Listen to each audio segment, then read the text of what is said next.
I'll be the first one to admit that I wasn't really excited about going in to see Logan. I've not been the biggest fan of the X-Men franchise. I think it's an okay franchise. I think it's kind of gone on a little bit too long, and it's kind of repeated the same conventions with the same array of characters, despite the X-Men universe being so vast. And I'm going into this movie, and I'm thinking to myself, too, it's like, we're getting to see another Wolverine movie. They get to focus on the same characters, hundreds of X-Men characters. They got to focus on the same one. And I'm already got the bad taste in my mouth from X-Men Apocalypse. I hated X-Men Apocalypse.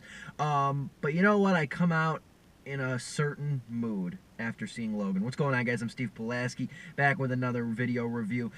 This is one of the best superhero movies of this decade, and probably my favorite since I saw Guardians of the Galaxy all the way back in 2014.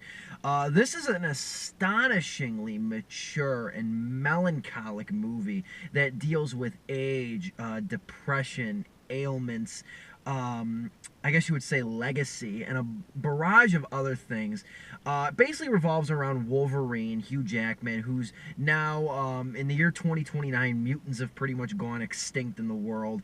He's living in this ramshackle, sort of a warehouse or whatnot, with taking care of Charles Xavier, played by Patrick Stewart, who's dying too. He's very old as well.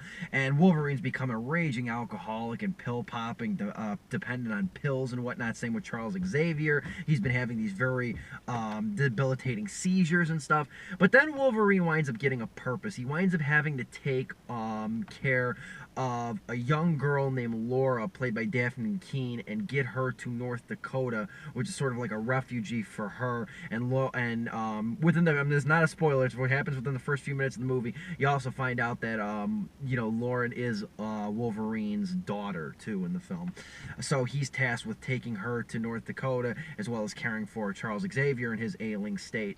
Like I said, this is a very powerful film, a very emotionally relevant movie too. I think not only just for the story's sake, but also for Hugh Jackman. This is kind of Hugh Jackman tying the ribbon on his most iconic character, his most memorable film role. I doubt he'll ever get another role that's at least gonna, you know, leave as much of an impact and be synonymous with the Wolverine character on film as this one.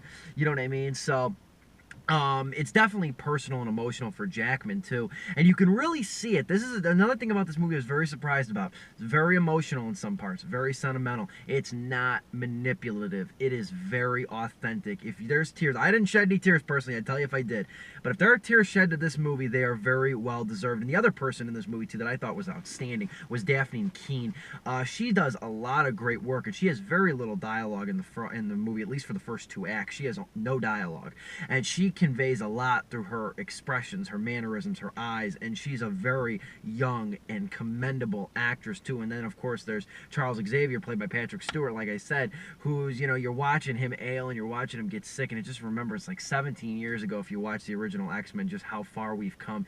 Even as somebody who's not the biggest fan of the X-Men or Wolverine franchise, I gotta give it to Logan. They brought it here, and they brought it damn well. I give Logan 3.5 out of 4 stars and an A on Influx Magazine's grade. I'm Steve Pulaski. You can get all my video reviews on YouTube, and my written review you can read in the link below. You can get my full thoughts on Logan right there in the link below. Thank you guys for watching and for subscribing. I'll catch you on the next video review. Bye.